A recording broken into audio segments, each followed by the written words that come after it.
ይሄ ዋዜማ ነው። ለመጾምም እግዚአብሔር ያደርሳል። አሜን። በሰላም አምጥቶ በሰላም ያስፈጽማል። አሜን። መቼም ብዙ ጊዜ ከአባቶች ጋር ሲሆን ከበላን ካላመሰገነ ምንድን ነው የሚባለው? የበላው ነው ወይስ እንደጠገበም አይመስልም እንደተራበም አይመስልም? ከጠገበ ካላመሰገነ ከተራበም አብላኝ ካላለ ምንድን ነው የሚባለው? ስለዚህ ያው ለማመስገን ነው። እኔ ደግሞ ማህበሩን የማህበረ ሐዋርያትን የማህበረ ጻድቃንን የማህበረ ደናግልን ያደርግላችሁ። አሜን።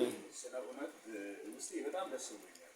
በበኩሌም አንደኛ ማህበሩ ሲቋቋም ባላቅም እንደ ሊሻ ቢያንስ 4-5 ማህበራትን አለው 6 ማህበራት አሉ። ይህን ሁላ ማህበራትን እናውቃለን። የማህበራት ቀን ስራ ይሄ ማህበር ደግሞ አናውቅም። ይሄ ማህበር ደግሞ ሳያችሁ ወጣት ናቸው። ገና ብዙ ነገር አለ። ማት የሚሸትና ገቴ ስንት አይደል? ስለዚህ ወጣት ናቸው፣ ልጅ ናቸው። ልጅ ሲባል ሁሉም ቤተሰብ አስተዳዳሪ ሆነው ነው ማለትም ገና ታዳጊ ናቸው። ገብታችኋል አይደል? ሀሳቡ ልጅ ሲባል ገና ልጅ የሚባለው በልጅነቱ መጀመሩን ሳይሆን ህፃናት አሉ፣ እንደዚህ ማህበራት አሉ። ይሄን ብቻ ሳይሆን በእድሜያችሁ ወጣት ናቸው። ትላልቅ አባቶች አሉ። ወደዚህ ወደ ቻይና ካምፕ አካባቢ አይደል? የእናንተ አባት የሚያክሉት ደግሞ በህይወትም በዘመንም ይሄን እየዘከሩ ያለፉት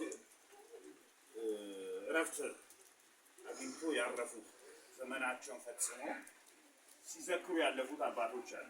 ደግሞ እዚህ ያለ ደግሞ ከስር እናንተን አስቀምጧል ባለው ዲዛይን መጨነሽ ይሄን ማህበር እያለ ይሄን አለ ህዝብ ካለ አይጎልም።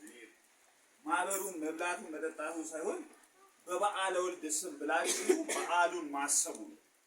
አንደኛ በዓለ ወልድ ሲባል በዓሉን ማሰቡ ወልድ አብ ወልድ መንፈስ ቅዱስ ወንድማችን ቀደም ሲገልጽ ነበር አይደል? አስተውሉ። ይሄን መብላት ሳይሆን ይሄ ባለ